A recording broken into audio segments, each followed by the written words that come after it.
My name is Maartje and I'll be your host for this series where we will put the online and hybrid masters of Tilburg Law School in the spotlight. Welcome, Tineke, Ronald, thank you so much for being here. We're here today to talk about the online Master of Law and Technology and also a bit more about the innovative character of Tilburg Law School. But before we dive into some questions I have for you, perhaps you can shortly introduce yourselves. And maybe what's something interesting to share is what your affinity with the concept of law and technology is. I don't know, Tineke, would you like to go first? Yeah, of course. Thank you so much. My name is Tineke Broer. I'm a program director of the Law and Technology LLM, which is a hybrid master. So that means we do both online and on-campus teaching. And my affinity with the topic is mostly in the domain of healthcare, where I look at technologies being used in healthcare and how that changes society, both for the better and the worse. Very interesting. Ronald, welcome. Hi, I'm Ronald Leenes. I'm a full professor of regulation by technology. I teach one of the compulsory courses in the program called REAL. We'll get to talk about that later. My affinity is I'm a bit of a nerd and a bit of a maker. And when I studied at Twente University, I wanted to become an electrical engineer and design computers. But I soon discovered that my math is so terrible that is an absolute no-go. And by coincidence, I ended up studying public administration, which is a combination of law, economics, sociology, and political science. And bringing those two together got me to, so Tineke already mentioned the negative sides of technology. So technology can do wonderful things, but I was drawn to, okay, how can we prevent society from running bad? And that's where the combination fits in nicely. And that's what we do at Tilt. Yeah. Oh, very interesting. Also the transition from going very much into engineering towards eventually combining this with the concept of law. So thank you so much, and I'm happy to have you here today.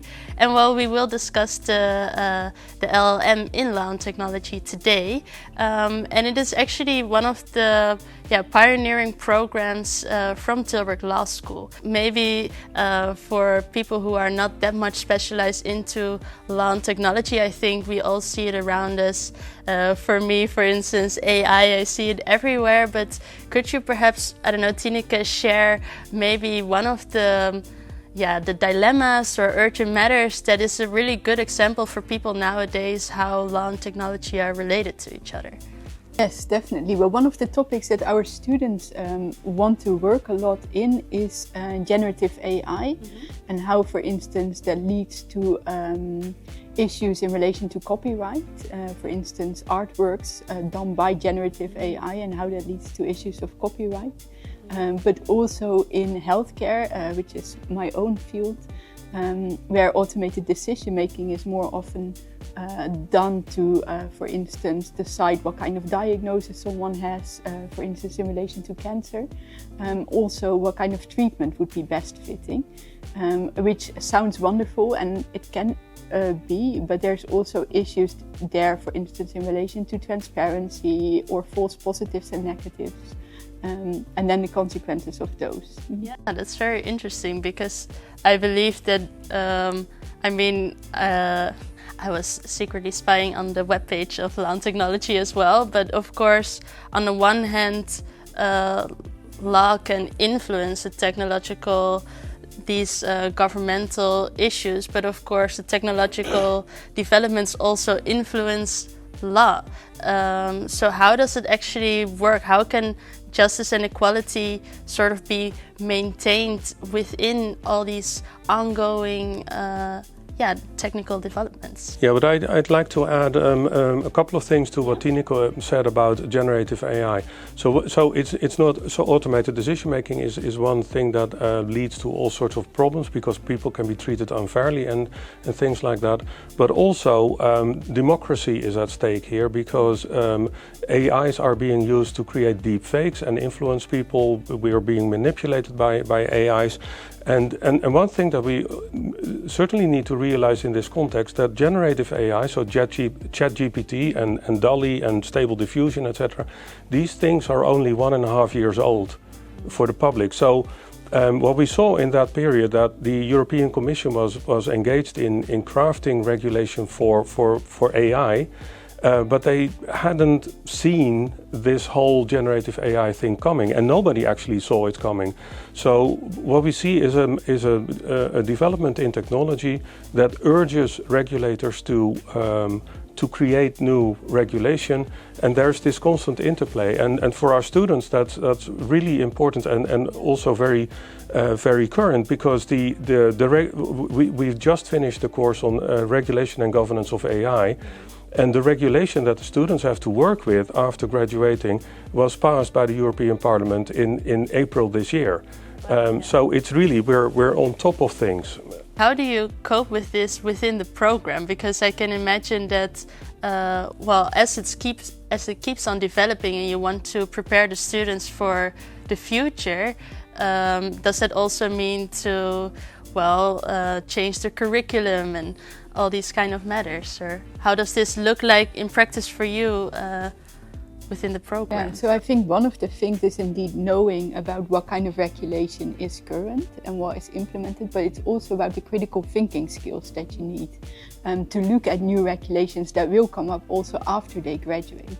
So it's not just knowing the regulation, but also knowing how to analyze that, how to look at that from this law and technology perspective, and that's what we try to teach them in the master.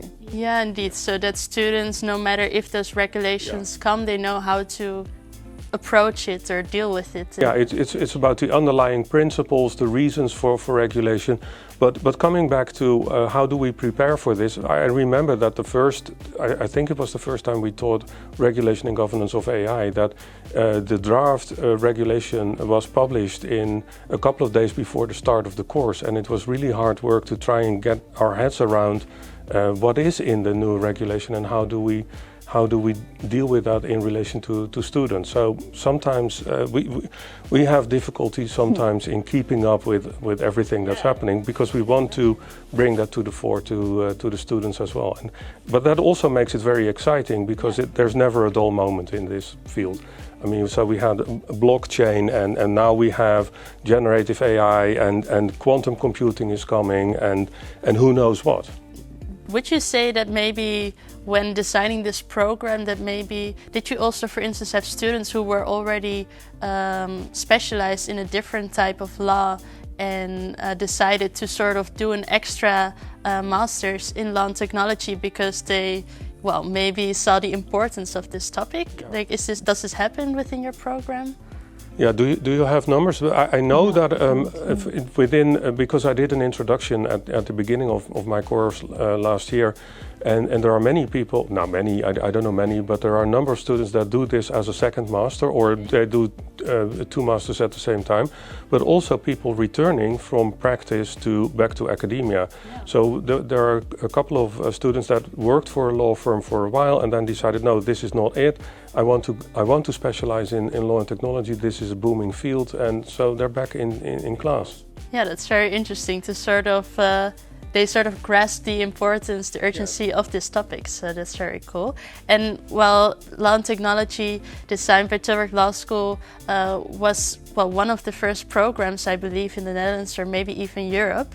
But I think over the course of the years, more of these programs have been designed.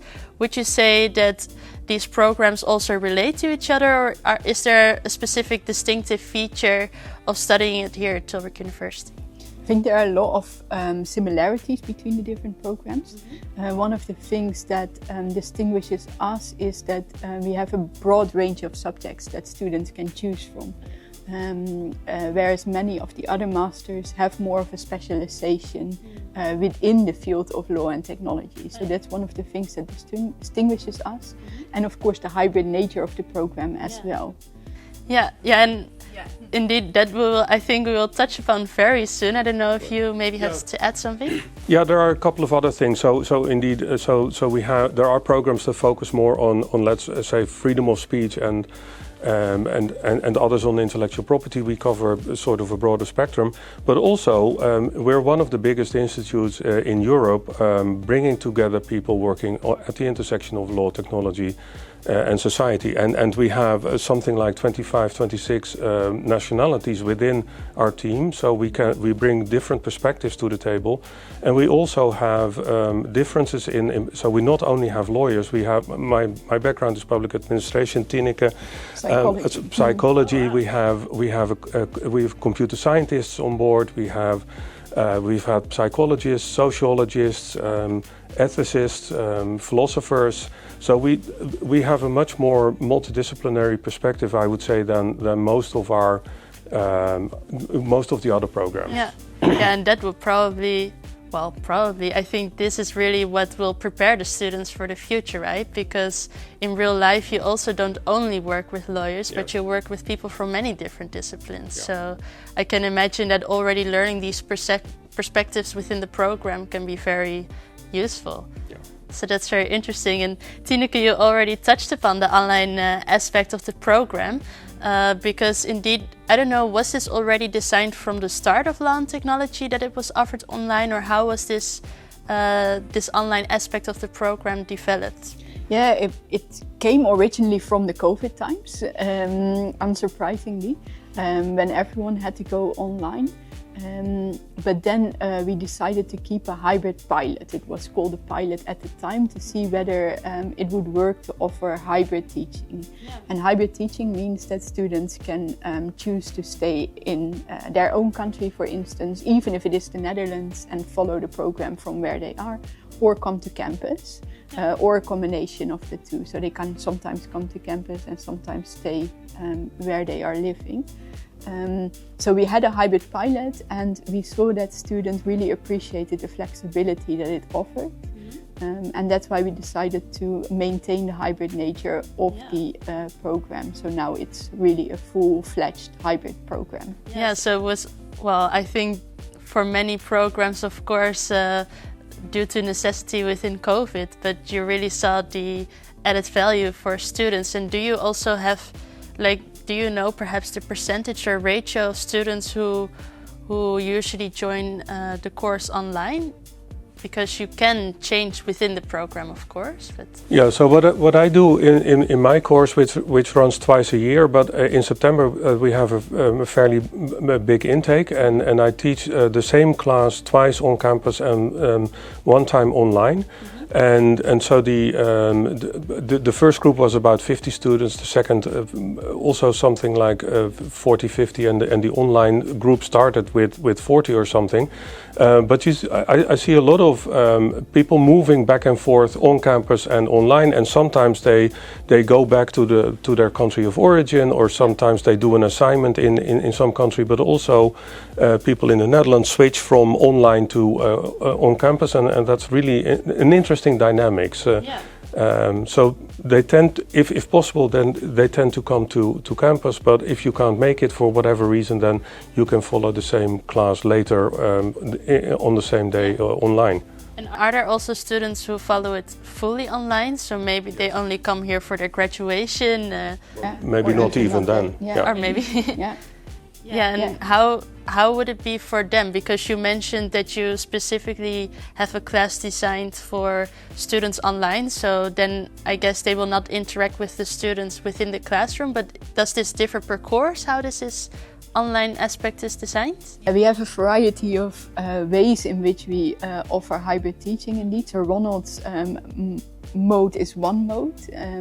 For my own course, for instance, we have tutorial groups that are either online or on campus, and students really need to choose so that we have the same group of students to work with. But our lectures are hybrid, so they can follow it no matter where they are or how they want to follow it. And then there is engagement between the two different groups, so in class and online. Yeah. And how does that engagement look like? Are the students joining via Zoom call, or how can I? They join via Zoom, and then they can type things in the chat or raise their hand. We always have a moderator there, that's often the teaching assistant. And they look at questions coming up in the chat and whether someone has raised their hand, so that everyone indeed is able to join the discussion. Yeah. It's not always easy, but it's something that we are working on and are keen to encourage and continue to encourage. Yeah, of course. But then would you say, because I find the community aspect actually quite something interesting, because I can imagine on the one hand it can be very convenient and maybe it allows students to study at this university because they can stay at home, but of course you are, well, by yourself. I don't know, maybe there is one other student in your country who does the program, but could you perhaps share more about that community building? Yeah, but also, so the reason why I think and we think the hybrid version is attractive to students is that for some people it is simply impossible to come to the Netherlands because they have a family, maybe small children. So following the course online and taking maybe longer to do it is an option for them that wasn't available otherwise. And also people that have jobs and do this next to their job, also for them this is an opportunity. But the community events is we organize drinks at the start of the program. We have the movie screening that I mentioned. So where we look at, for instance, a Black Mirror episode and try to connect that to what happens in the course, and there you have interaction between because it's less formal. There's more room, so people can really talk about what we engage in. Yeah. And just last week we had a career event which was followed by people online and on campus, where people like alumni or people from companies came to speak, and it was really also a networking opportunity. Yeah. So we are very active in this. Oh, that's very interesting. And I think one question I had, because you already mentioned that it's of course an ideal option for students who are maybe already professionals in the field, so they are already working at a law firm or anywhere else. But how does this? Would you say that you have many students who combine their masters together with a job? Yeah, we do quite a lot, but we discourage students from having a full-time job and doing the masters at the same time, because it is really a full-time master's. Yeah. And we do also want students to follow the classes, so they can't just watch the recordings later in their own time. So in that sense, it's still a normal master's in that way and not a fully online master's. Yeah. But we do see that students either already have a job or they do an internship here or find a job here for 2-3 days a week. And some do also work full-time, but it's not something we necessarily encourage, also because we want them to be in class, and that's also the way they need to learn according to our philosophy. Yeah, so then it would be more like what you said, that they will maybe extend their studies so they can sort of divide it over the course of the years. Yeah. That's very interesting. And actually, one question I was wondering, because of course already the online aspect of the program is very innovative. But I believe there's also some very interesting innovative teaching methods that have been developed within this program. And I was actually chatting with you before this recording about this sort of game that you designed. Perhaps you can share a bit more about that? Yeah, but do we have? Okay, so we have. So the regulation of technology course, let's call it that, is a complicated course because it deals with everything from what are we talking about when we talk about technology, what kind of issues does it produce, what does the law currently say, and should we intervene, and if so, how? And because it's multidisciplinary, because there is science of technology studies in there, there's regulatory theory, there's a bit of economics in there, etc. So there are many moving parts, and students find it difficult to connect everything. So I came up with the idea of a game where you basically go through this landscape in a number of steps. And the students are working in small groups, forming a government of a country or maybe the European Commission, and they have to analyze a technology that is thrown at them, and it could be AI, or it could be private space journeys, or it could be autonomous vehicles, or what have you. And then for the various steps they get cards that they either have to select or they randomly get, with constraints or perspectives or tools or what have you. And so they have to come up with a problem analysis and then with a sort of a solution for the problem. And there's interaction with through a stakeholder participation, a public consultation. And so they, in a span of 2.5-3 hours, they go through all the material in the course and come up with a 2-page plan that will also count as for their final grade of the course starting next year. And the students really love the game. They're very engaged, and it has all these little quirks, like they get a Lego figure to select for playing the game, and there's lots of discussions going on, and they don't take a break during playing the game, so it really works, and we've got wonderful feedback on the game, and I love developing it together with people from the education team. Yeah, and I guess this also relates back to the fact that it really teaches the students sort of this critical mindset, how to deal with certain situations and really learn how to act upon this. So and I think there's room for other games within the program, so we'll continue developing these things. Yeah. Very curious about that, but I think we're about to wrap up also this conversation, so thank you very much. But maybe one thing that could be interesting, one final question, if there are students or maybe even professionals who already specialize within a different field of law, they're sort of intrigued by the concept of law and technology but are sort of doubting. Would there be maybe a tip that you could give them or some thought to think about within their decision-making process? I would say don't doubt it. It's a fascinating field. There's never a dull moment. We have no idea what will be on our plate in 5 years' time. So it is the most dynamic field that you can probably choose within law. Yeah, well, I think that's a very good way to wrap up this conversation. Thank you so much, Tineke and Ronald, for being here today. And yeah, that was it for today's episode. Thank you. Thank you.